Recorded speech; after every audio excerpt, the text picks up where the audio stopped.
Hey now, welcome to the Dirty Side of the Track. It's America's leading Formula One podcast. I'm Brian, that's Rob. That was an amazing British GP today, and we have to lead with this as I hand it to Rob. Smooth operator! I send you that text at the end of the race saying, well, we're screwed today. We've got nothing to talk about. What a boring race that was. Oh my gosh, I don't even know. Well, I know where to start. To start is to start with news and social, but we're going to have lots to say, I think, about the race because it was just epic. It was absolutely... We needed it, though. After a sort of crappy week of continually bad news around F1 and racing, it was nice to have the focus on racing and amazing racing. I mean, that was great. Absolutely. So, yeah, let's keep the race back for the race section. So we've got news and social, we've got the race week review, we've got a fantasy update because the points have been updated. So we'll make sure we hit that one nice and hard, Brian. Oh, boy. I haven't had a chance to download it and update the Rob versus Brian the draft for the Silverstone edition, so I'll do that during the week and throw it on social. We've got a DRS guest and we've got an Austria preview because we're back to back. So that pretty makes up today's episode. The beginning of the week. Thankfully, all the crap happened at the beginning of the week, right? But it felt like every day there was more. It was the Nelson Piquet and Lewis stuff. Nelson Piquet just appears to be an idiot. And then Bernie Eccleston came out and backed Putin. And I'll take a bullet for him. Bernie appears to also be an idiot. And then, the Yuri Vips, which we talked about last week, he's released as a Red Bull reserve driver, but then his F2 team retains him. But then F2 comes out with a statement, we wouldn't have done that? What kind of statement is that's the weirdest thing I've ever seen from us. It was like every day it was one of these things, and I'm like, oh my God. There were a few things that then played around in and around this, right? So first off, F2 going, we wouldn't have done that.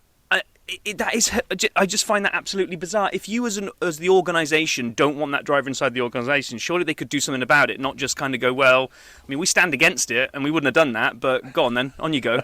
The PK one, then when he came out and did the whole sorry not sorry thing, that wasn't great. His attempt at an apology, that just made the whole thing even worse. But, shock horror, the one person I felt sorry for in seeing some of the interviews that I don't normally back him was Christian Horner. Yeah. So Red Bull had put out the statement condemning racism after the Vips thing. And I saw him being interviewed where they said, Red Bull didn't put out anything after the PK thing. And he's like, what do you mean? Like, well, you didn't condemn racism after PK came out. He's like, well, because we'd just done it. We just condemned racism off Vips. And it's like, we're against racism. However it comes out, whoever it comes out against, we've already put a statement out. I'm not going to put another same statement out again 24 hours later to say, oh, we still do, by the way. And they were trying to find an angle almost where they were trying to make it that the lack of a second one from Red Bull was like anti-Lewis. I'm like, oh my gosh, let's just let this news die and move on. Yeah. Because I mean, enough is enough, right? Well, we'll take that medicine and do it ourselves. So then an announcement by F1 that by 2026 they want to have synthetic fuel as part of a zero carbon pledge or overall zero carbon pledge. And a big part of that, as people have been debating, seems to be the schedule alignment as well, maybe with a little less back and forth and moving to kind of quadrants of the globe. So it'll be kind of curious to see how F1 starts to implement all of the parts of the zero carbon pledge. But the fuel announcement was kind of cool. Assuming that they can keep powering the cars the way they need to. Yeah, did you see Vettel then taking the old Williams car around? I did not. And I think that was all part of this as well, because he's in this, and I don't know if it's all linked to the same thing, and I kind of slapped my wrist, I've got to go and look into this a bit more, but he was wearing, he's part of this Race with No Trace initiative, yep. And he was wearing the overalls that said Race with No Trace, and he was taking the Williams round, I think with some kind of special fuel in it as well, so that was pretty cool. Yeah. But with all the previous garbage out of the way, obviously not the Race with No Trace, that's a good thing, then we moved into what really was needed to kind of cheer everybody up is that social media just seemed to serve up a few gems, and every single one of them seemed to involve Danny Rick. Well, he makes these videos I think they're called No Breaks, and I've watched him over the years, and he did one last week, and I watched it, and I don't think we commented on it, but that's where you see him. It's from his own video where he walks into the AlphaTauri meeting and he yells, Pierre Gasly, and it, like, interrupts the whole thing. He actually started that. I don't think it was Canada even. It might have been before that. In the pen, he walked up behind him and did the same thing as well. So it's something he's developed with Pierre. Where he screams his name at inappropriate times. And nobody in that room had a clue what was going on. There was kind of like this thing. They all look up, and then when they realise it's Danny Rick, everyone starts smiling. But there's a brief minute where they're like, "Right, who's this idiot interrupting our meeting?" But that's where that clip came from his No Breaks YouTube channel. So if people want to watch that or subscribe to it, it often has some good content. And Rob, talk about a couple of the other ones, because one of them was my favorite. Okay, well, so, it was probably... Let's maybe leave that one to the end then, because I think if I can guess and might read your brain as to which one's the best. So then there was a bizarre encounter with the grizzly bear on his bike. I thought grizzlies was, supposed to be super aggressive. Like, we get black bears here in Connecticut, and they're pretty kind of tame, and they don't really interfere. But I thought you were supposed to back away and not get anywhere near a grizzly, and they were just kind of like, oh, look at that, that's cool, let's take a picture, it's amazing. Well, they rode past him, and until they passed, then Danny Rick kind of looked in the camera with a face. But yeah, that was, and it was his birthday, and he got to do the cake. They made him a cake shoe, and he did a shoey out of his cake shoe. But the highlight had to be when he hit him and Lando on the bouncy balls. Apparently the Brits call them space hoppers. I just call them big bouncy balls. And so they're racing each other, and he's ahead, and he takes it and swings it at Lando and clobbers him in the face, which created and beget some amazing Twitter videos of people replacing the sound with everything from the F1 theme song to commercials. It was just hilarious. And I'm not going to read... I'm about to, actually. I was going to say I wasn't going to read too much into it, but I have to. It was crazy. I think Lando was pissed. Oh, yeah. And there was a moment where, I've swung one of those things before. I just quickly Googled it, actually, when you just said you call it a bouncy ball. I thought there's got to be a name for it in the US. So back home, it's space hopper or moon hopper.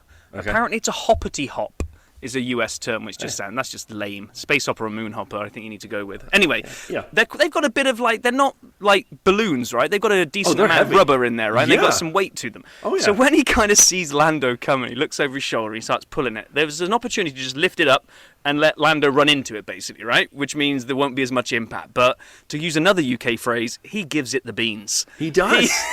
He totally does. And the best part is, so then shortly thereafter, I hadn't seen the video yet. And again, if you have not seen this, please go find it. It's phenomenal. I think we tweeted it, or I'll retweet it again. But Danny Rick goes on Twitter a minute later and says he's okay. And I don't know for what, because I hadn't seen the video yet. So I scroll down, and 30 minutes prior, he just clobbered Lando. So then, this is why I love social media. Then Lewis writes back to Danny Rick and replies, he goes, is he actually? And then Lando goes on, and he writes, in quotes, he's okay, and then shows a picture of a doll with a smushed face. Oh God, that was great. It felt like that. Maybe that was the amuse-bouche. I almost got it, of the palate cleanser, right? Because after that, we got into the race, and it was amazing. But one last thing, a quick thing on a video that I found amazing, if people want to check it out, is a little bit away from the teams. There's a Ferrari collector. His name's David Lee. I think he lives out in Cali. And I've watched him for a while. He's got an amazing Ferrari collection. As the title of his channel says, Ferrari collector David Lee. He bought Michael Schumacher's championship-winning F1 car. And he has a video about it. And I am just... It's not often that I think to myself, boy, I wish I had a lot of money so I could do the stuff I see on the internet. That was it right there. I'm like, oh man, I wish I had a lot of money so I could do the stuff I see on the internet, because he has Michael Schumacher's car in his garage next to his F40. And I'm like, what?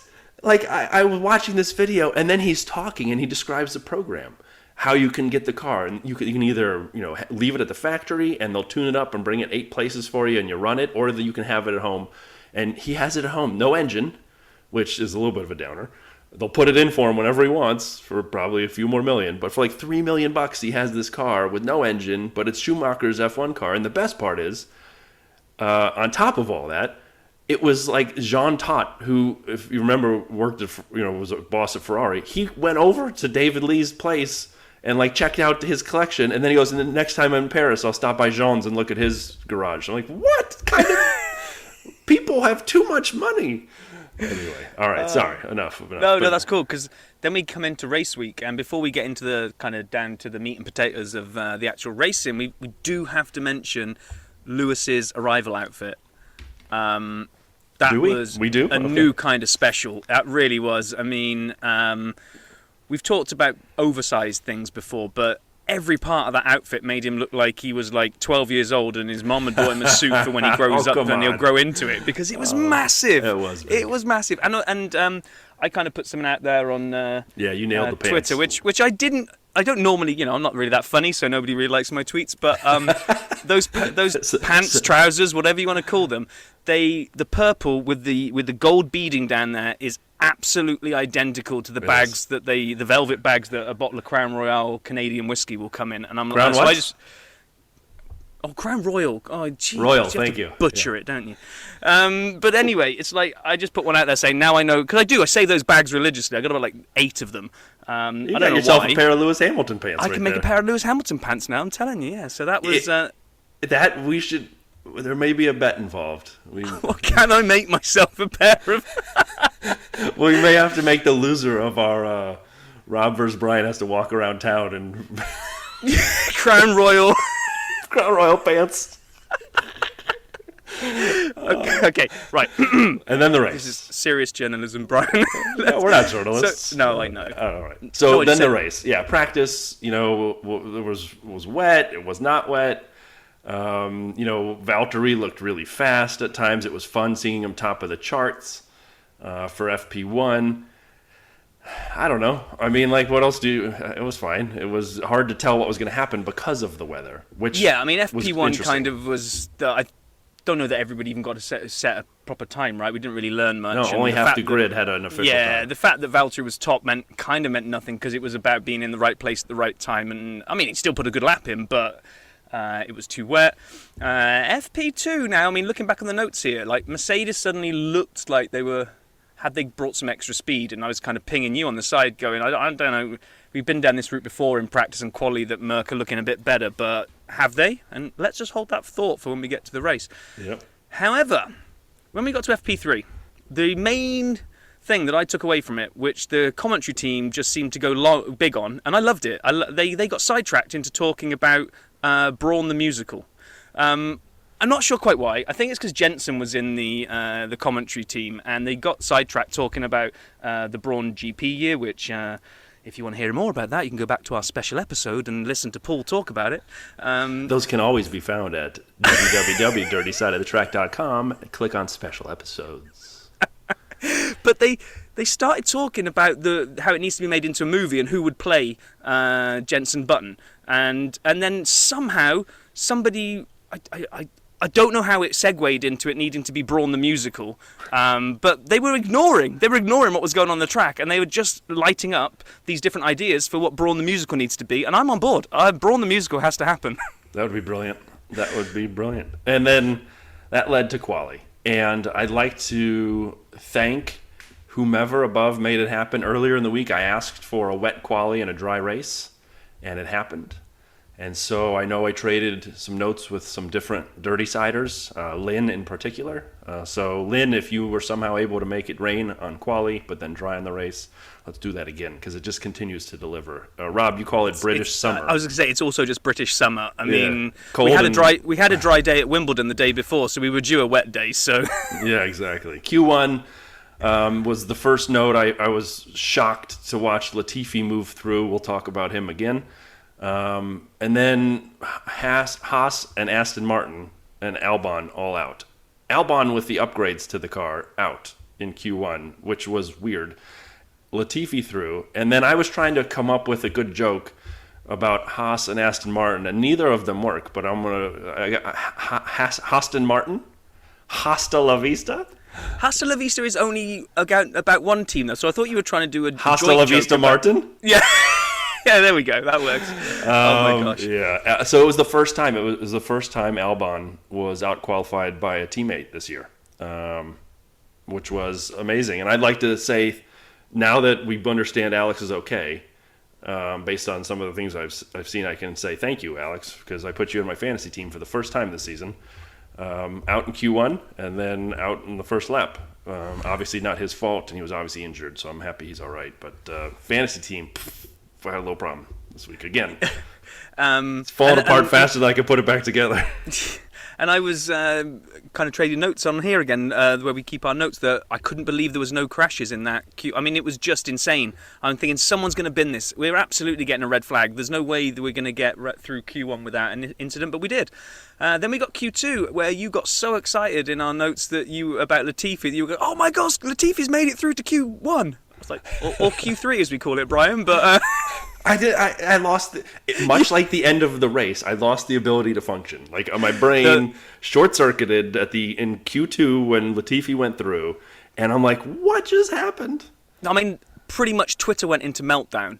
It was just like, you wouldn't believe that something as really small as a guy making it through to a particular stage of a qualifying event in a motorsport topic could have lit up Twitter like that, but it absolutely went nuts. And anybody that's ever had any faith in Gotifi was kind of like all over it.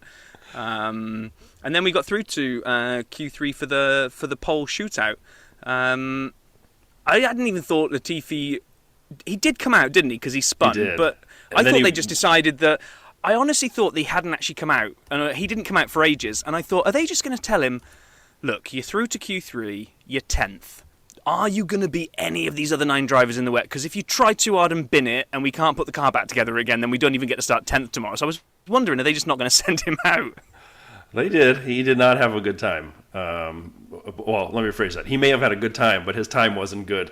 He was 22 seconds off, and then in the pits, and we never really understood exactly what happened, because the racing was fast and furious, and people were saying, what'll end up happening is no one will get any better times in, and it'll sit like this. But then it didn't. And then at the end, we were banging times in, and it was getting close. And Carlos had provisional pole, and I was so excited. And then they cut to Carlos in the car, and people are still crossing the line.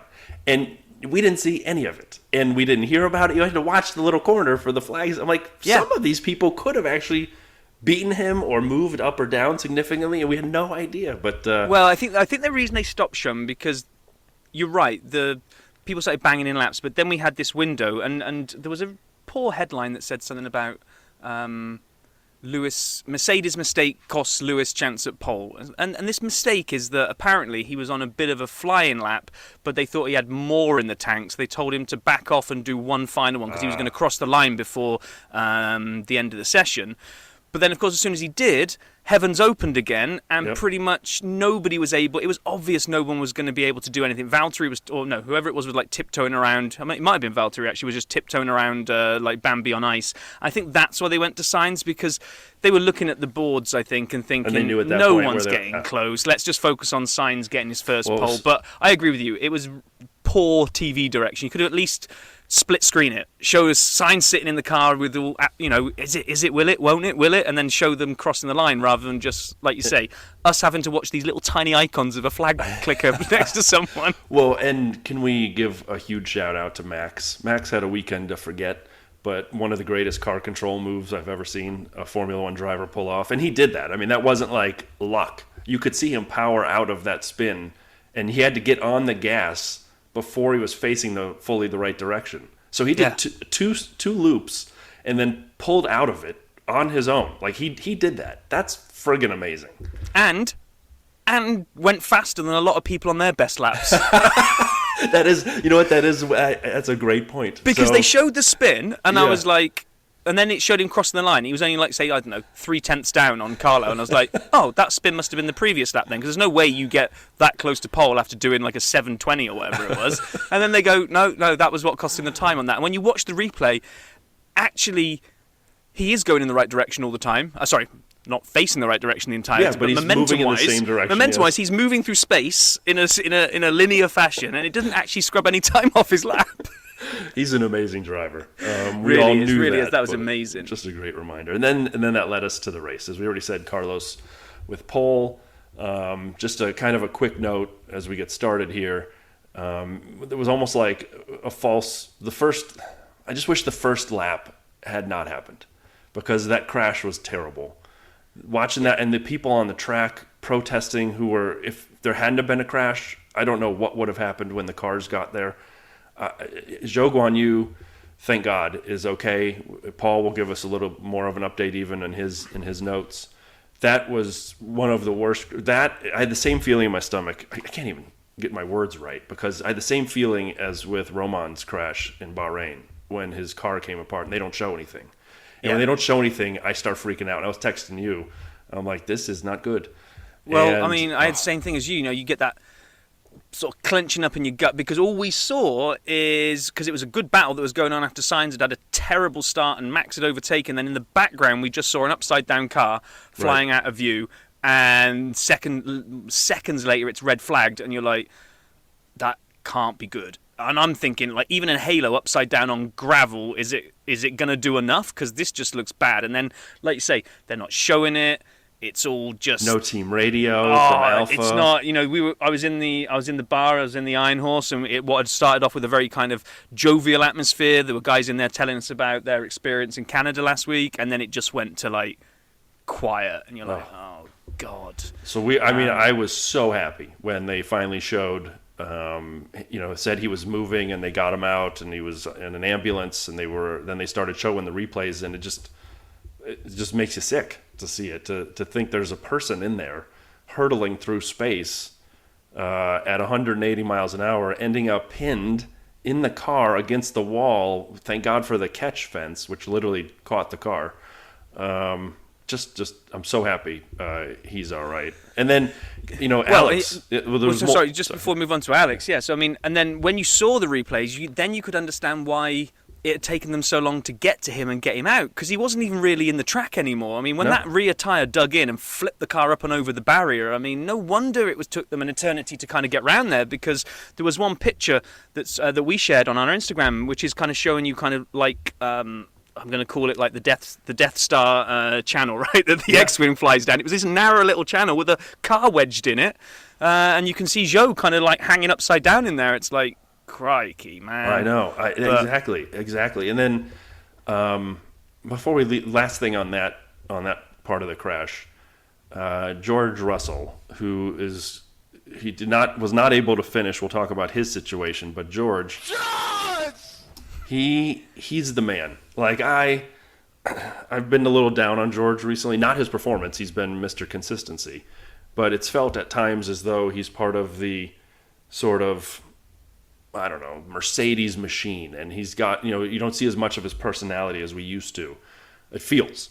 I could be wrong. It just feels that way. And I couldn't be more wrong. I love the guy. He gets out. He pulls over, jumps out of his car, and he's running to see if he can help. He's literally running into the gravel, jumps on the tires, and is trying to get assistance to Zhou.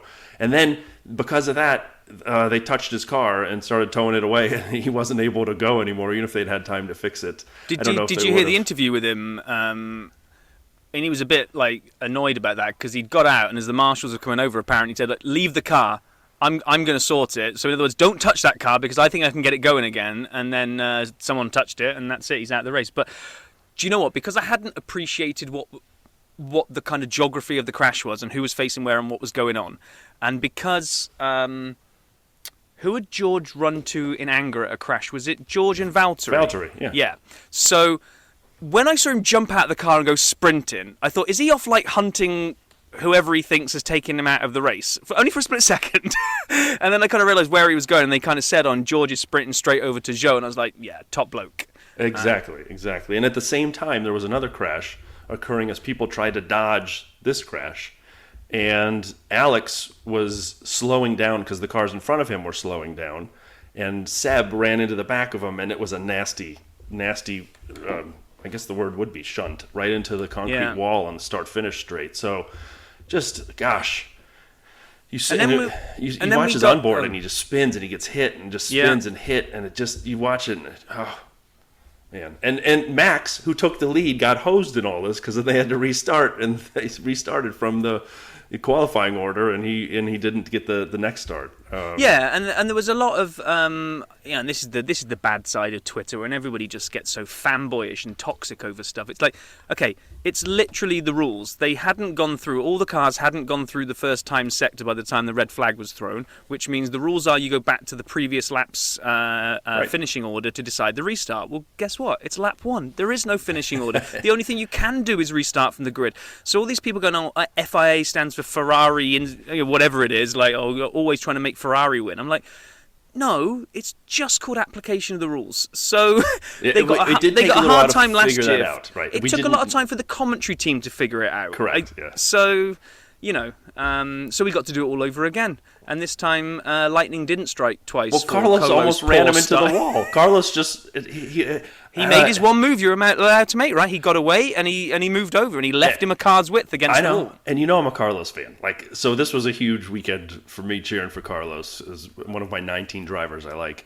But he really, like, the wheel was on full right lock. He basically ran Max, and like, I'm sitting there going, whoa, he's pulling a Max on Max. But then, like, he kept going. I'm like, is he going to go off the track to block Max? I mean, he really pushed him over there. And then what ended up being a bizarre situation to me, sort of the aftermath, is the Charles hitting Checo and then later kind of going at it with Max, because both cars had similar damage. Both cars lost the end plate on their wing. And Checo had to pit, or was told to pit immediately, lost a boatload of time as they did the wing and tires.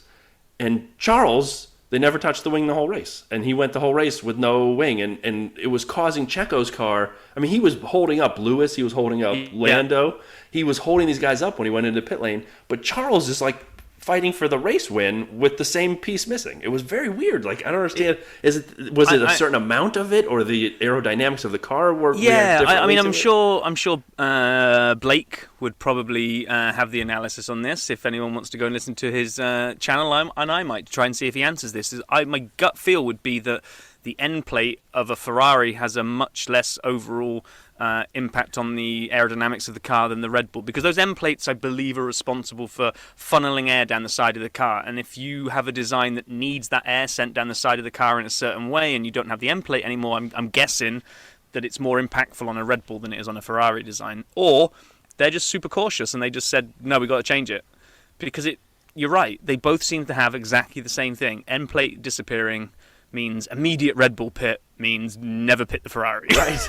It's just... Well, don't worry, Ferrari will screw up the strategy later.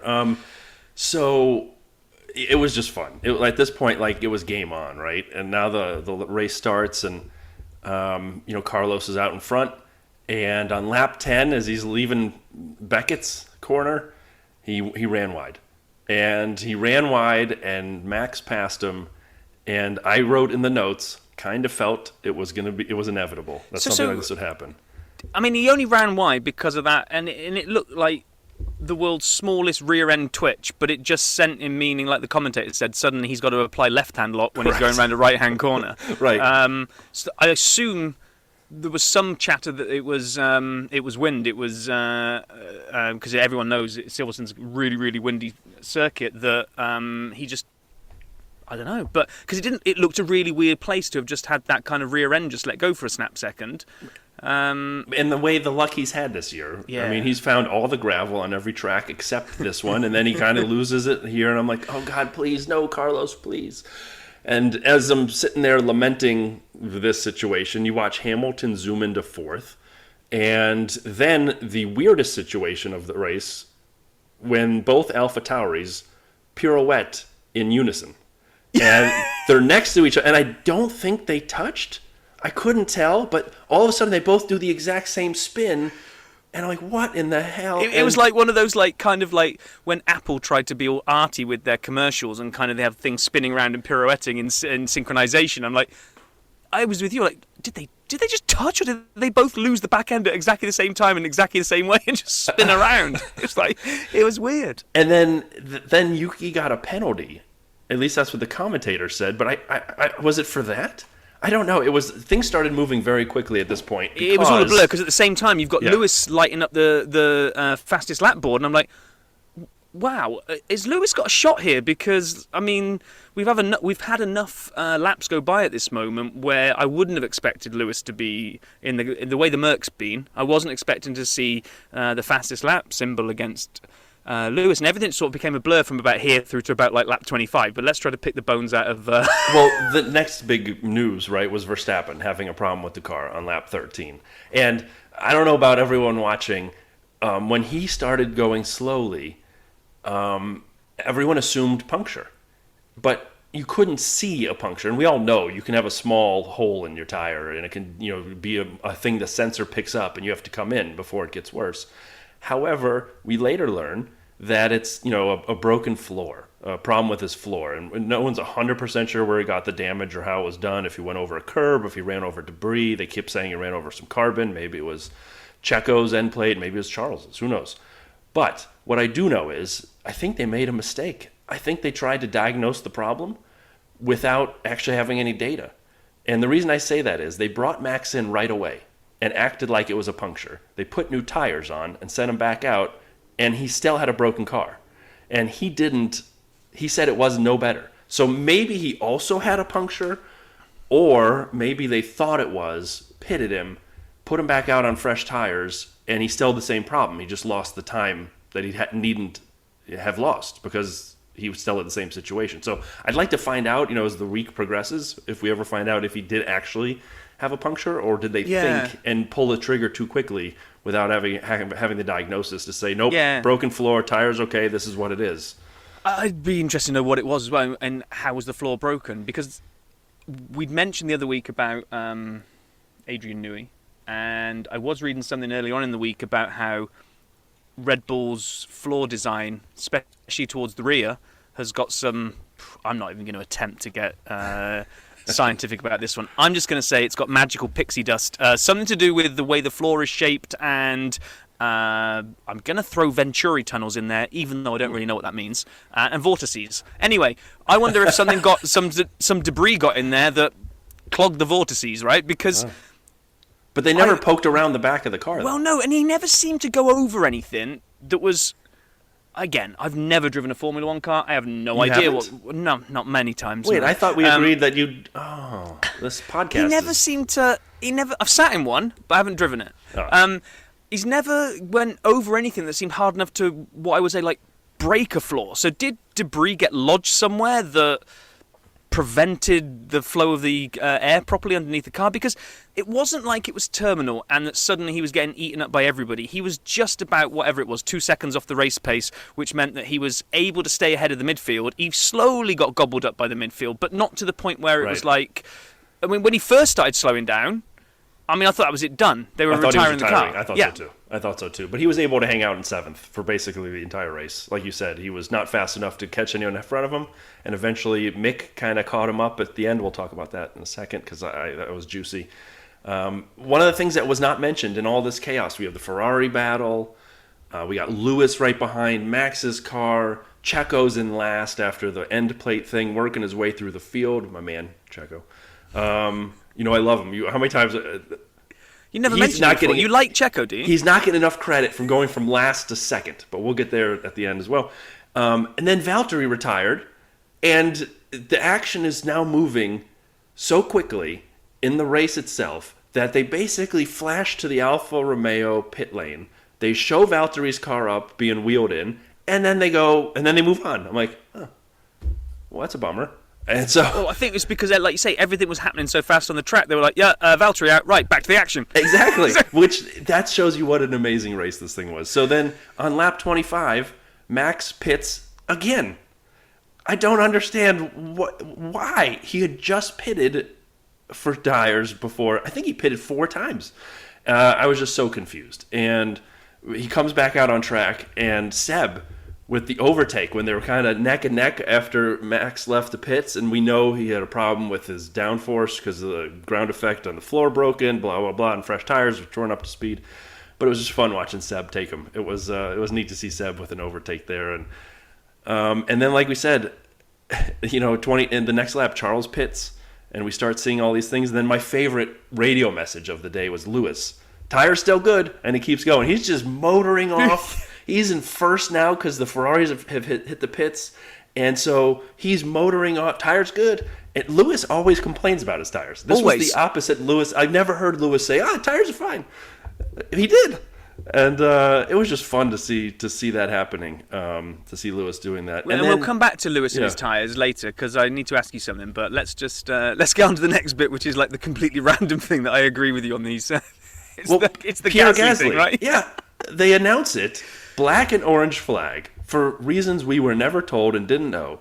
Then they show him sitting in the pits, but not touching the car for a while. I'm like, is this Pierre, or is this Yuki serving the penalty? And then they touch the car, and then they started to retire. And I'm like, what? And then it was so strange. And so he retired on lap 27. I still don't know why. And, like, black and orange, doesn't that usually mean something's dangerous? Like, you have to come in. Like, that's what, Checo had in Canada when he had the dangling end plate. So, like, to me, it was just a very bizarre... Again, the racing was great, but... Everything that wasn't on the racetrack itself, we don't know anything what happened. Like, cars are retiring, Valtteri's out, black and orange flags, Pierre's retiring, no clue what happened. But, and then Charles is breathing down Sainz's neck, but not quite close enough. And I wonder if that's the end plate kind of not quite giving him the piece of the action to be able to get past him. And we had this kind of weird exchange where they kept going, Leclerc's going, I'm faster, let me past. And Sainz is like, I can do this. And they're going, you've got to hit a one, blah, blah, blah. And if you can hit this race pace, then you can stay there. And if not, we're going to switch you. And then it kind of felt like they did that for a while. And you just sort of, look, Ferrari, just make a decision. Yes. Just do it one way or the other. And then they seem to do this kind of bizarre thing, I thought I heard anyway, because the commentary team picked up on it and said, well, there's no way Sainz is doing that lap time. It was like they went, okay, on your next lap, you have to break the speed of sound, otherwise Charles is going to be allowed past you. Correct. Yeah, that's basically accurate. And they did, and they switched them around. And then there was a great battle on lap 33. And it got a little bit of attention, but I want to dap it up. It was Mick Schumacher passing Nick Latifi for 10th place in points. Whoever would have thought going into this weekend, 33 laps into a 52-lap race, we'd have Mick and Nicky fighting for a points position and actively battling each other in a healthy fashion. I was watching this, I'm like, oh, this is the greatest race. And we hadn't even gotten to the good part yet. I mean, we've only just gone past halfway at this point. It was the last 10 laps. I mean, that alone. Like, anyway. Anyway, so this is the bit I want to come back to Lewis, right? If Lewis's tyres were that good and everything was all hunky-dory, then they mentioned it on commentary. They said, is he going to elongate this out until kind of say like 42 and get into like a 10 window and just slap sops? It's kind of like halfway between softs and sap stats. It's sops. Yes, and I thought, do this, Lewis. If you think if there's a chance that these tyres are going to keep you going, doesn't even matter if you lose a little bit of time to the Ferraris at the moment now. If you can eke this out for softs, that's going to be epic. And the moment that thought had kind of evaporated out of my brain, Lewis was in the pits. And a slow-ish pit stop, which also hurt him a little bit. And then I notice, I'm staring at the screen, I notice Checo's in fourth. I go, how did Checo get to fourth? Like, I hadn't even been paying attention to the Red Bull at this point, and he's in fourth. And then Martin, in one of the moments of your life when you notice something right before the commentators, then Martin Brundle goes, and look at this!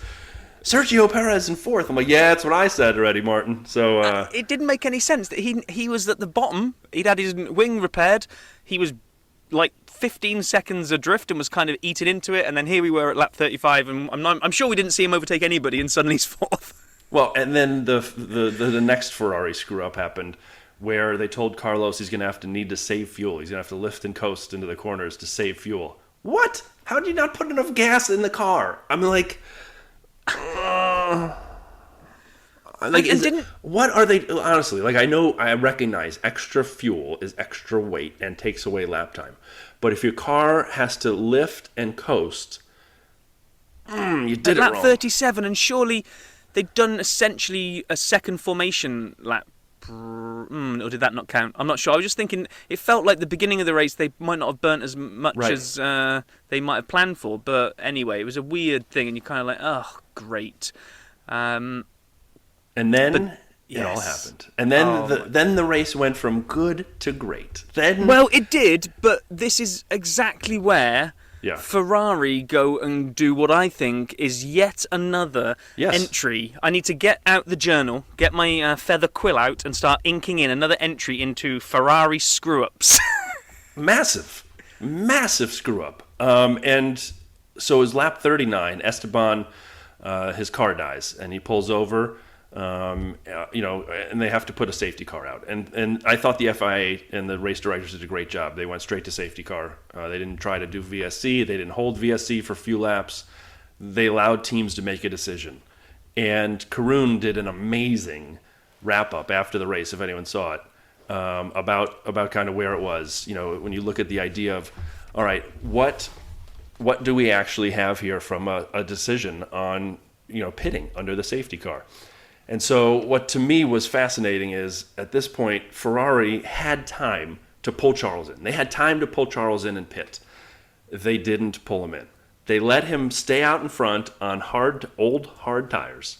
And as they're doing that, as they're letting him stay out front on these old hard tires, Carlos and basically everybody else, Hamilton was third. Hamilton pitted from third. Everyone pitted under the safety car, all the leaders, onto soft tires because there's 10 laps left. And the person who didn't come in, I don't know if Ferrari thought it was for track position, because that's always the argument, right? You don't want to give up track position. But the problem is the second car was their car too. Yeah, this is what was driving me nuts, and I think I kind of pinged you. I was like, hang on a minute here. You've got free stops. You either double stack... you could have probably double stacked at that point, even, to be honest. But there was enough space. There was enough space. But even if there wasn't, right, surely you bring Leclerc in first because he's the leader. You're going to lose that to Sainz, who can go around and come back in, and then you're going to have him as in second spot, and you can just shift the order again. I know. Now you've got all advantage given up because we're back to a restart, where Leclerc is sitting on hards. With a broken wing.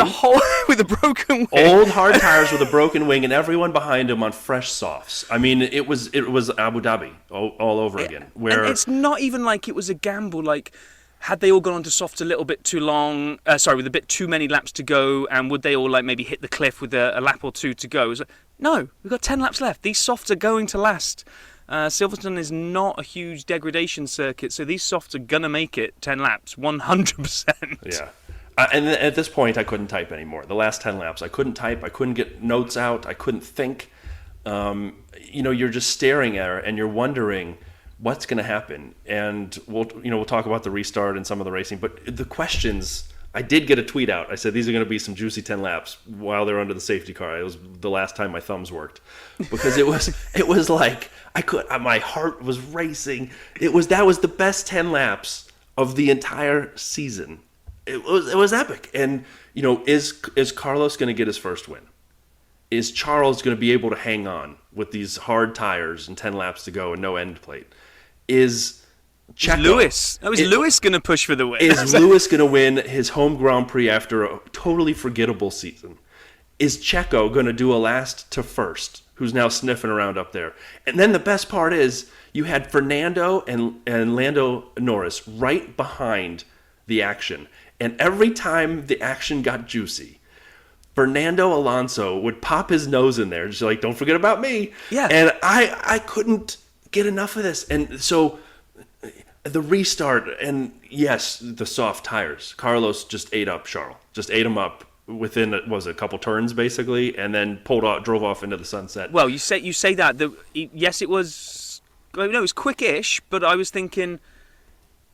Is this the biggest screw-up of all by Ferrari now? Are they going to take each other out? Because Leclerc wasn't swapping places here. There was no letting him past, right? Nope. And I'm like, this is going to be like a classic Red Bull, Vettel and Danny Rick coming together here, and they're going to just like... But no, I mean, fair play. Sainz took his chance well, got past him. And then it's just Leclerc is just hanging on by his fingernails. Honestly, amazing. The best... Those laps when Charles and Lewis and Checo are battling each other back and forth, and you would have Checo and Charles battling and off on one side, and Lewis would sneak through on the other side past them, and then they'd flip it around, and it just it was epic. And then, like I said, you'd have 4 cars in there sometimes because Fernando would just have enough speed to get right into the back of the thing, and he'd be right on someone's tail. And they're going 2-3 wide through corners, and they're off the track. Yeah, and it was all, honestly, felt very clean. Like they were respectful of each other, but they were also pushing each other off the track. But you know what I mean? Like I can't describe it. No, I agree with you because I was kept waiting for the thing to come up on the screen saying cars blah and blah are under investigation, because I was like, has someone gained an advantage here? Is there something to hand back? Did someone run somebody off? It just felt like we were going to get something, but I was so glad we didn't, because I don't want the order being changed because so and so got a 5-second time penalty or whatever. So yeah, it was hard racing. I think it evened itself. You could argue. I don't know. I really don't know. I think it's fine. I mean, Charles, I think, had the slower car of that group, and finishing 4th was probably appropriate. And then Checo kind of powered off for the last few laps into 2nd and kind of disappeared. And Lewis was doing what he could with his car. Man, God, that was so good. And then just as we thought that was the end of the action, because like you say, the front lot had kind of, after all the kind of craziness, had kind of settled down into a bit of a, well, this is going to be how it ends now. All of a sudden, the cameras decided to pick up Mick Schumacher. I was screaming at the TV, right? I'm in the bar and I'm screaming, going, don't do this, because he did this in whatever race it was about 2 or 3 races ago, where he had points, he decided he wanted more points, he threw a stupid one up the inside, and he ended up taking himself out and lost the points, right? So as he's there sniffing around, he can see that this isn't Max Verstappen on top form and the car's in trouble, and he just sends his blood. And I'm like, no, don't, just follow him home, get your points, don't do it. And the one where he went up the inside, I was like, they're coming together. These two are coming together. Max closed the door on him. Closed it? Capital door. Capital closed, it. Capital door. And that's old-fashioned Max Verstappen right there. That is my car may be disabled, but I'm still the world champion. Punk kid, get out of the way, and just close. I actually at first thought it was really dirty, and then I rewatched it and it was not. But it was very aggressive. Like it was maybe. And then I thought he was gonna get him on the final corner. I know. But they came off that corner. They came around that corner, and Mick was giving it everything. I was waiting for Mick to do a spin around at the end there. But he got points. It was just like. There was just like a rush of emotions from like watching the finish. You'd got Sainz with his first victory. You've got homeboy Lewis on the podium. Checo's gone from his car being back in London and having to drive it all the way back to Silverstone. You'd got both Hasses in the points. Yeah, Schumi with Schumacher. I shouldn't call him that. It's his father's name. So Mick he finished 8th. Fantastic. Yeah. Seb finished 9th, and Seb was actually in his car asking about Mick. Is that Mick in front of me? He's in the points. He was cheering for him. And then, like you said, Magnussen finishes 10th, and Gotifi 12th. I know. And considering 12th? Where Mick That's started, great. Considering he started 19th, and normally it's Mick, and I say normally, when Mick has qualified well, we just have unfortunately had to watch him go backwards because he hasn't had the car. This was the polar opposite. He's starting 19th. And he ends up 8th. He's made up 11 places. It was just amazing to watch all of it. It was just, yeah.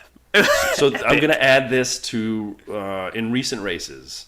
If someone's looking for 10 laps to go watch, this is on the list. With Russia last year, the last 8 laps when the rain came down and the chaos started there. These are the kind of things like, I have a couple friends who've never really watched Formula One, and they've gotten into it as they know I'm a big fan and they listen to the pod. I'm talking to Paul and Mark. And so they were texting me furiously, this is the greatest race I've ever seen. And I'm like, well, dude, you barely have been watching races. But then they'd write back, no, I mean, this was like epic to watch. And so a great way to finish the week after we talked about the way it started and the way the week started. Couldn't have ended any better. The British Grand Prix was amazing. So maybe we should get an update from Pit Lane Paul and kind of see what he saw from his time there. Hey guys, so just in the car trying to get out of Silverstone. This could take a while. The traffic in this place is pretty chaotic after the race. And that's probably the last negative thing I am going to say about Silverstone Grand Prix, apart from wow. How amazing was that? Now, I don't know where to start. I'll start by saying obviously Guan Yu Zhao, he's okay, he's fine.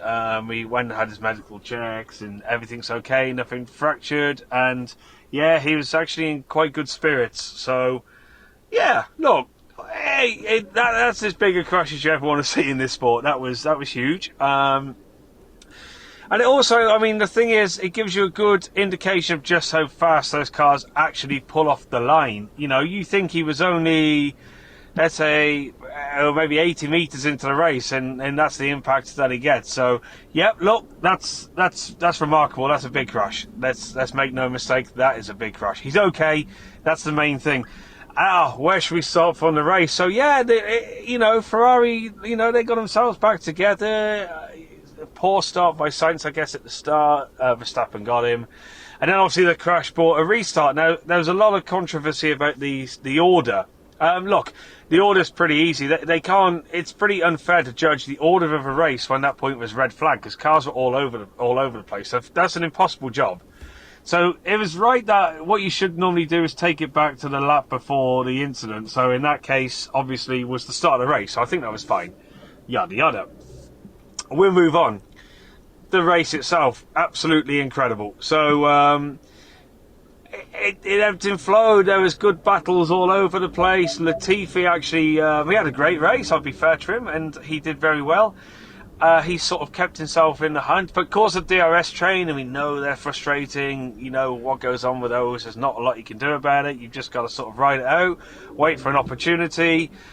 Same as where I guess Verstappen was. And then inexplicably Sainz decided to drive off the track, which don't really know. They say it's wind, but come on. He drove off the track. And from that point onwards, Verstappen sort of went away. Then, obviously he had a bit of damage, I guess. To be honest, it was all a little bit of a blur. And if I'm being completely fair, I can't remember a lot of things touch for touch until every car started to fail and fall apart, including Valtteri. Pretty gutted. It could have been a strong result for us, but hey, there we go. He wasn't the only one. And needless to say, Esteban Ocon then brought out a safety car, which was quite entertaining. And then from that point, it was probably the best 10 laps of racing you'll see. It was insane. I honestly, I can't even start. You couldn't watch the TV, right? Like, you just gobsmacked of what was actually happening, and how there wasn't a collision. Can I be this person?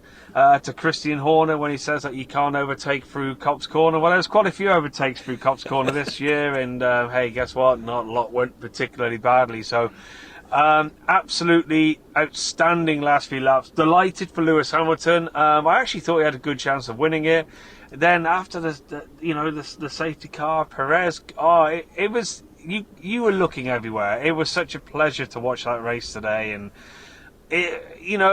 British Grand Prix's got its criticisms a lot around the world, but if it produces a race like that, regardless of the fact there was a safety car. Wow, that was incredible. And look, guys, I've done this for a long time, this job. That was pretty incredible. The last laps of that race, it was a pleasure to be able to sit there and watch.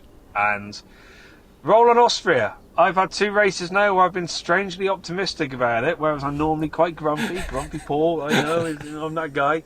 But you couldn't be grumpy with a British Grand Prix. What a spell, what a race. Watch it back 4 times, 5 times. There wasn't enough cameras to focus on what was going on during the race. That was spectacular.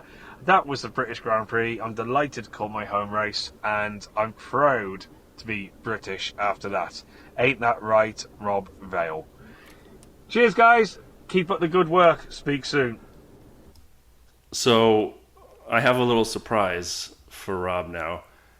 The reason Paul ended that with, I'm proud to be British, is there was a little debate in the Dirty Side office recently. All right, we are really lucky to have a little extra session with Pit Lane Paul. In the last couple weeks, Paul and I have gone back and forth that some of the things Rob has said have kind of stuck in Paul's ear. And on the week of the British Grand Prix, thought it'd be appropriate to highlight one of those and allow Paul a chance to talk about it a little bit. And then I remembered it was the final day of the English Premier League in soccer, so I had to watch that first. Well, so Paul, what do you think about Rob's little soundbite there? It, to be honest, it offended me to the point that I had to reach out to you, and it's, I mean, the two things that are wrong, and the Premier League. I don't. It's whoever says that in the world. It's Premier League. It's been the Premier League for years, and Rob, even being as passionate as he is with supporting Arsenal, and who's also my team, I find it amazing that he's come out with that line. He's probably trying to pander to your audience, but at the end of the day, Rob is British, and there's no getting away with that. I will touch on soccer as well, because soccer is one of those things that drives me insane. Now, I've done some research to make sure that I got this correct. The first game of soccer, or association football, because it's called football, it's not called soccer, it's called football, was in 1857. And I thought, well, that's fair because, you've got your NFL, American football, so, who came first? And it actually turns out the first recorded American football game was 1869. So we actually beat you by 12 years. Therefore, it's football. That is fact. End of conversation on that one. But that sound clip with the Premier League, soccer, and he has often, I've noticed, struggled to say the word garage. Yes. When we're discussing things, he tends to go for this garage, which it's not a full American garage, but it's close. It's definitely closer than whatever the hell word you just said in British. And so, one of the things I would highlight is also when we started this here pokey little podcast, The Dirty Side of the Track, America's leading Formula One podcast, I thought to myself, well, is it really American if my co-host is British? And then I realized he's really a secret closet American anyway, so it didn't make a difference anyhow, right? I mean, he's saying soccer, he's messing up Premier. I can't even do it right your way. I try, Paul, I try. But we're very passionate in the country. I've even got my my good old Queen Elizabeth top with Boss on it. There you go. So to have somebody with a British passport to come out with this sort of Americanism is disgraceful. So Rob, you need to sort your things out. A few more words I am going to pull up quickly while we're on the subject of I don't get. And I travel to America. I love America, but if I go to order chips, I want chips, and chips to me is a fried potato wedge almost. It's a chip. You have fish and chips. If you're going to have fish and chips in the USA, you're going to come back with a bit of fish and a couple of crisps, or whatever you call it. Fries, or whatever you call them. I don't know. I don't understand. Yeah, that's what we call them. Call them fries. We save crisps for Pringles, but that's a whole different story. We won't go down that path. No, exactly. Pants. Do you guys fancy your trousers? For me, if I forget my pants, then I'm going commando. I'm not sure if you guys know. So if we can it's the same as Australia use thongs. Your little flip flops are thongs. Yeah, if you go in the UK and say I've got my thongs on, and you're in a pub, you're probably going to get some good looks. I want to know why you guys put gas in a car. My next weird one, because the gas is the thing that you use to heat the oil so you can cook your chips. So you're combining them all now. Yeah. So you put petrol in your car, or fuel, gas. Come on, I mean gas is fuel, but come on. The couple that I always laugh at, a semi. Now, someone said to me when I was over the other week about I was needed to move something, and they said, "Well, the best thing you do is go and get a semi." I was beg your pardon, How's that going to help me move that thing? Trust me, it isn't. But in case your audience are not too familiar with what we would class as a semi, well, it's a family podcast. Let's not go there. Which goes me straight into the classic fanny pack. Now, if you was to say to me, I need to go and get a fanny pack, in the UK, I could take you to a good gynecologist, but I'm not entirely sure. The question I have for you, while we're here, tires with a Y or an I? You know I love tires and I love strategy, and you all put a Y on it. Why do you do that? Because that's how it's spelled. No, that's incorrect. And why do you put all the U's in all the words, like flavor and color? It just doesn't need the U. With an O, it works fine. Okay, then. So tell me, you use the word data Darter? to to analyze. Well, we call data. I Oh, know data. Yeah, I thought there was an extra R you put in there, or any R's. Yeah, data. Correct. And if Yeah. you're in the Midwest, it's data. But Yeah, but you guys use data. I got some data to go and play. Like, if you take a girl out tonight, you don't go on a date, or you go for a date. It has to be data. That's fact. The famous shoe brand, Nike. or Nikkei, if you really wanted to go there. Why did you guys say Nike? I've been out on my bike all day today. I haven't been on my bikey, so it's lots of technicality in a famous one. Okay, this is mainly, I know it's probably New York. I'm probably going to get slapped for this, but coffee. Why is it coffee in certain areas? What's going on with you? Well, that is a regionalism. You're totally right. But that's like a northeastern New York kind of thing. By the way, I honestly didn't know where you're going with data. When you said it, I'm like, Darter? I'm like, what are we talking about here? Yeah, you guys use data. I see some good data. Going back to coffee, when I come to America next, I'm probably going to get a bit of a witch hunt on me for this abuse. I'll have to get buried in a coffin. Clearly, I guess you have to, that's the way you say things. I'll have to, I just want people to know Paul is actually wearing a cowboy hat right now. He just so people get an appreciation. I know you won't see the video of this, but he's wearing a cowboy hat as we sit here ripping on Rob and a little bit on Americanisms, but I'll take it because Pit Lane Paul is the best.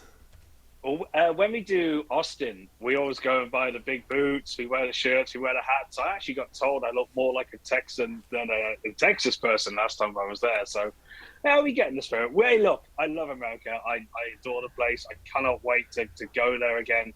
But, Rob Vale, seriously, if you're going to claim a corner is yours at Silverstone, then you need to strip yourself right back and start speaking British a whole lot more.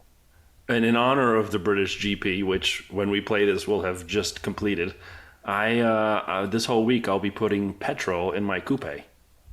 Good? Yeah, I'm happy with that. Yeah. All right, I'm working on it over here. I'll pull it out of my garage. Nope, I messed that up. And I'll put that's petrol. Good. That's good. All right, I'm working on it. I'm working on it. Exactly. Okay, then. I'm going to go for a random prediction for Silverstone because the race hasn't happened yet. But I am going to go for a Leclerc, Sainz, Verstappen, Hamilton top four. Wow. Let's see what happens. I like that very much. I'm going to adjust my fantasy teams accordingly now that I have this preview. So thank you, Paul. I have absolutely nothing to back that up other than the fact that I'm here. So, okay. I love it. Thank you so much. worries. Thanks for joining us as always, and thank you in particular for helping me understand why Rob is so wrong yet again. Yeah, he's always wrong, and the fact that he's betrayed the Queen is disgraceful. So feel free to beat him as much as you can. Rob, hope you enjoyed this, buddy. Talk to everyone soon. So, reactions, thoughts? No, he's got me banged to rights there. It's very different visiting this country versus living in this country. So when you move here and you talk the proper way, like Paul says, no one understands you. And you can't buy groceries. I see groceries. I've thrown that in there. I can't go shopping. I've got to go to the grocery store, whatever the hell that is. I've got to ask people where trash cans are, not bins. And if I don't assimilate, if I don't become like James Bond and be able to go undercover and learn a new language, I wouldn't really have been able to survive and live here because it is like learning a different language. But he's right, I can't offend the Queen, so that's it. I'm not going to give you any slack now on anything you do because I'm going to have to pull you up on it. That's fact. That's fine. I have no problems with that because I don't make mistakes, except in fantasy this week. Moving right along in fantasy, had a rough week. I'm scrolling. I'm 31st. 154 points. I had two drivers who DNF'd. I had Valtteri. Let's just dwell on this a little bit longer. Yeah, right? and I'm scrolling back up to find you. Me and you had It going kicked into my the butt. weekend had like super similar teams, right? Because I think we both had Charles turbo drived, we both had Sainz, we both had Valtteri, and we both had Red Bull as our constructor. So kind of all of those net out, which really came down to going into the weekend. I had in the blue corner, British blue, I had Alonso. Paul's is going to keep making fun of you, but all right. I had Alonso and Schumacher sitting in my garage, and over in the red corner in your garage, you had who did you have? You had Alex. Sergio and Alex Albon. Yep, and Checo. So I'm kind of looking at that and thinking, oh, Checo's going to be the decider here. I had to take Schumacher in order to free up budget to get all the other guys in, so I wasn't feeling too confident. But when Albon, once we knew he was okay, actually no, I screwed up. I actually thought you had Ocon. So for the vast majority of the race, I'm watching towards the end, Alonso and Checo are kind of going head-to-head. Down the bottom end of the points, you'd got Ocon and Mick sniffing around the same kind of place. I was like, oh my God, this is going to be so close. And it wasn't, because you had Albon, and you got all those DNF points. And I kicked your, I think you call it a fanny. He kicked me somewhere where it hurt badly. I got beaten badly. Congratulations, Rob. That was a good one for the British guy in the British Grand Prix. That was a good fantasy. And our top 5 in the league this week. Well, no. Just before you go to the top 5 in the league, the top 5 in this week, right? For Silverstone. Okay. I was going to say the top 3 are all British in our British Grand Prix week. Oh, they are. That is correct. Yeah. So Andy E. Team. Who I think is my buddy from back home, Andy. Top of the pile there. That's awesome. Well, if he's not now, he thinks he is. Yeah, he is. Joseph W. Can you hear the drums for Lando? Peter G. Scuderia Gates. Avanish S. Team 1. And Vanch J. Team 1. Tied for 4th. So those are the top 5 this week. So great work. I would say Andy E. had a monster, 256 points. I was at 150 something. So, I mean, I just got my butt kicked. So great work there. And then if we look at the season so far, we have Andrew T.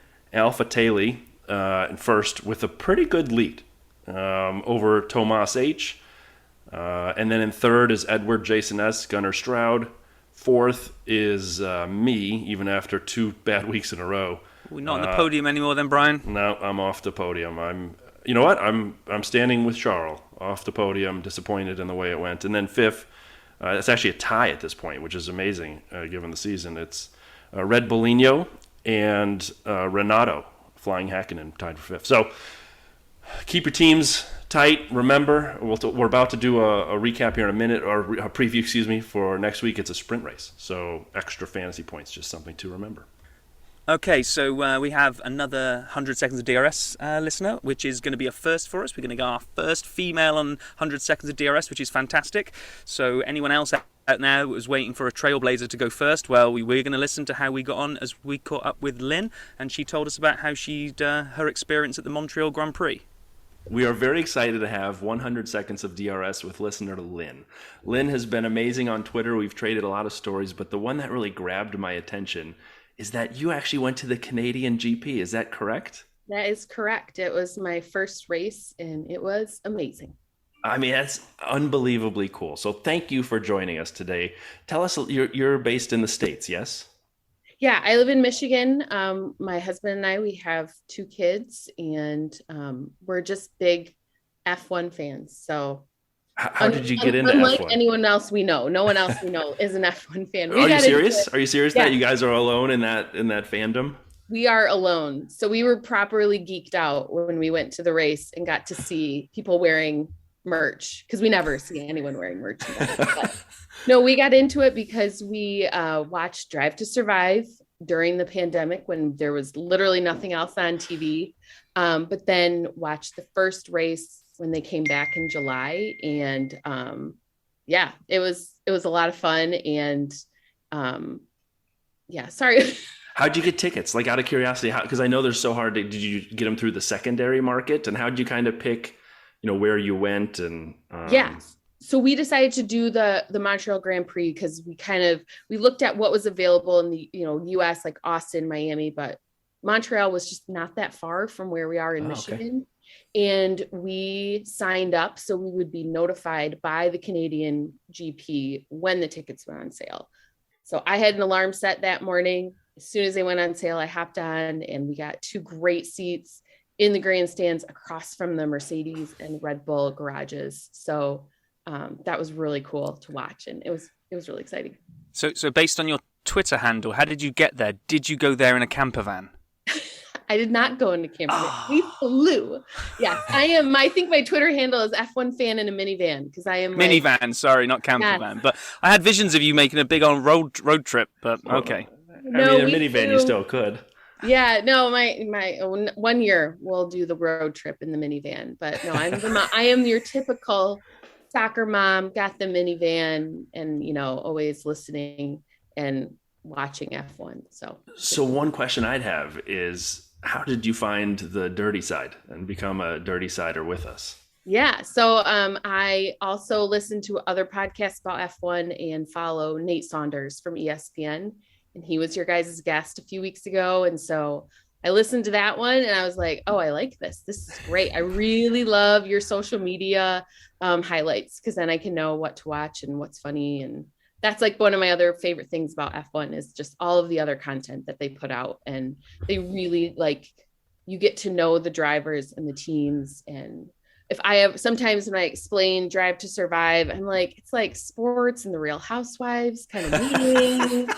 And it's great. And so you get a little bit of the drama, you get the sport. That is a great kind of comparison. And actually, it's totally spot on. So it is. And I'm like, I love reality TV, and this is in sport form. So it's great. Very cool. Well, in addition to going to the GP, a couple weeks later, you have this amazing opportunity in front of you, the 100 seconds of DRS. Lynn, are you excited for this? I'm excited but nervous. Be kind to me, since I am not a lifelong F1 fan. So we were going to have Rob ask the questions, and he's not known for kindness. Rob, I was about to just swap out some of the questions for some sort of essay-based questions on the history of F1, but we'll swap that one back out again.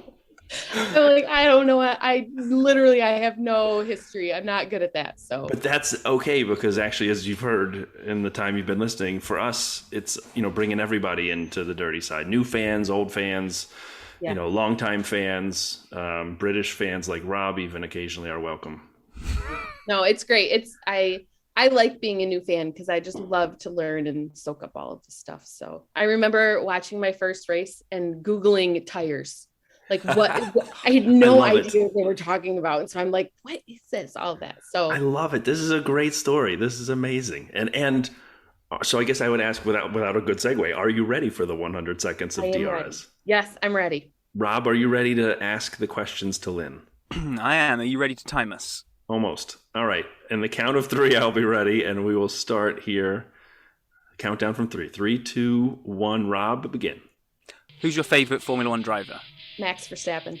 First poster you had on your bedroom wall? The Titanic. What's your favorite Formula One track? Austria. Mario or Luigi? Mario. If you were in the pit crew, which tyre would you change? Left front. Is a hot dog a sandwich? No. We come back to that one. If you could add a James Bond type gadget to an F1 car, what would it be? Oh, jeez. Something that would make it fly. Okay. Favorite musician or musical group? Mumford and Sons. Tires, interesting or not? Interesting. Yes. Batman or Superman? Superman. If you could swap out the cars for another type of transportation, what would you like to see them racing in? Electric scooters. Nice. Would you rather be chased by 1 horse-sized duck or 10 duck-sized horses? 10 duck-sized horses. What is it you most enjoy about Formula One? I love the drama. Favorite country to visit?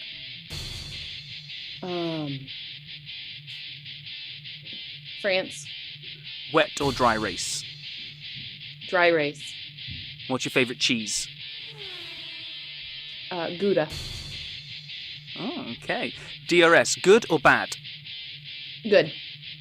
Excellent. What's your least favorite errand to run? Getting the oil changed. Oh, that's terrible. Actually, we're at time. That is 100 seconds. I have to do it next week, so that's why I said it. I was like, oh, no. Yeah, for me, that's up there. It's pretty high. It's next to like going to the post office. Yeah. Yeah. So there's two things I've got to pick up on. One, I'm going to have to go back and listen to all the DRSs because I've got a funny feeling that front left, for whatever reason, is the predominant tyre that everybody is picking, and I don't know why. I think it's actually the most dangerous one to be changing as well because you're hanging out there on the front left as the other cars come in, right? Yeah. Secondly, being a guy from the UK and not really knowing about the debate that rages on around about this, you went for hot dog not being a sandwich, right? Yeah. No, not a sandwich. Brian gets a bad reaction to that. So, Brian. Yes, actually, as I've said before, occasionally, this one I could really go either way. Like, I see the argument that it is a sandwich because there's meat between the bread, recognizing the bread is a bun. But if you looked at like a hoagie has a hoagie roll, which is effectively the same, just larger bun type device with stuff in it, and you'd call that a sandwich. But at the same time, I don't think it's a sandwich because it's a hot dog. No, I'm a mom. It's not a sandwich. It's a hot dog. Like, yeah. I kind of see the real question is the one that I do have an opinion on is GIF or GIF. Oh, GIF. Thank you. I mean, she likes tires, knows it's GIF. And she's the best fan we've ever had on, the best listener we've ever had on ever, bar none. Well, everyone always tells me I'm wrong. I was gonna say, so the Gouda cheese and the Max Verstappen. So I live and work near Holland, Michigan, and I am 100% Dutch. My family, my dad is from the Netherlands, came over in the 50s. So because we do not have a US driver, that is as close as I can get to cheering for my home team. So nice. Max, that's why we wear a lot of orange. So. Did you have a lump of Gouda? Okay, answer the tulips first. Do I have tulips at my house? Yeah. Absolutely. Okay, I'm half Dutch, so I only have half a tulip. But. Yeah, I work in Holland, so it's like tulip time and all that. Did you take a lump of Gouda to chew on while you were sitting in the grandstand? No, but we have brie. We had so much brie. It was amazing. That's funny. Lynn, this was amazing. Thank you for doing this. Thanks for being part of the dirty side. And as I always ask anybody else, if anyone's interested in participating in the 100 seconds of DRS and arguing about a hot dog being a sandwich, GIF or GIF, or any of the other questions, feel free to let us know on Twitter at F1DirtySide. Lynn, it's been an absolute pleasure having you on the podcast. Thank you guys so much. Appreciate it. So I'm always jealous whenever we talk to anybody who's been to a Grand Prix, Brian. We have got to get ourselves along there. It just sounds so fantastic. We absolutely have to get to one. We do. 100% so. And the one we won't be getting to is the one which is next week because it's too fast for us to get there, but we're in Austria. And as we said before, it's a sprint race. So remember the sequence of events where we'll have practice and then quali on Friday. Saturday will be the sprint, practice and then the sprint, and then the race on Sunday as usual. In Austria, as we said, the Formula One Rolex Grosser Prix von Österreich 2022 race. I nailed none of that. Nailed it, yeah. The Red Bull Ring. And there are 3 DRS detection zones, which I find fascinating. So it's not always the greatest race, if I'm just being completely blunt about it. It's not a bad race, but it doesn't always give great action. Sometimes, but it's like middle. It's the middle. It's a good race. This is a circuit that I will be interested to see what the new cars and the closer following. We've seen some tracks where we've said this isn't always going to be great, and then this year we've gone, okay, actually that was much better because they haven't had to back off and cool tyres and all that kind of stuff. Because last year we got to do this twice in a row because of the way that COVID had hit the calendar, and we were there once under the guise of the Styrian Grand Prix and once under the guise of the Austrian Grand Prix, but same track, 2 races back to back. Yeah. Both of them served up the same kind of snooze fest, if I'm honest. Let's face it, whichever one it was, like Lewis was so far behind Max and so far ahead of Valtteri that he just took a pit stop to grab some fresh rubber and put the fastest lap down because there's nothing else going on. Yeah. So hopefully we don't get Max driving off into the distance again. Shorter circuit, 4.3 kilometers, so you do 71 laps. The lap record was set in 2020 by none other than our current race winner. Smooth operator. Carlos did a 1 minute 5 seconds 0.619 in 2020. So it'll be fun to watch. I'm looking forward to it. It'll be. I almost said I hope it lives up to what we just had, but nothing will. So I'm just excited for Formula One. I'll just leave it at that. Doesn't have to be better than the British Grand Prix. It can be its own Austrian Grand Prix. just be its own best version of itself. Let's hope that we're talking about the best Austrian Grand Prix that we've seen. We don't need to compare it back to this weekend, because if we do, I think we're just going to be disappointed. But let's just hope for that, and that'll take us off this the back-to-back, and then the following week we've got a break week, so we're going to have to come up with some content, Brian, because I'm not sure we've got anything loaded for that week. I'm not sure if there's maybe somebody that might be able to help fill that void for us. This is Jacques Villeneuve, and you're listening to The Dirty Side of the Track.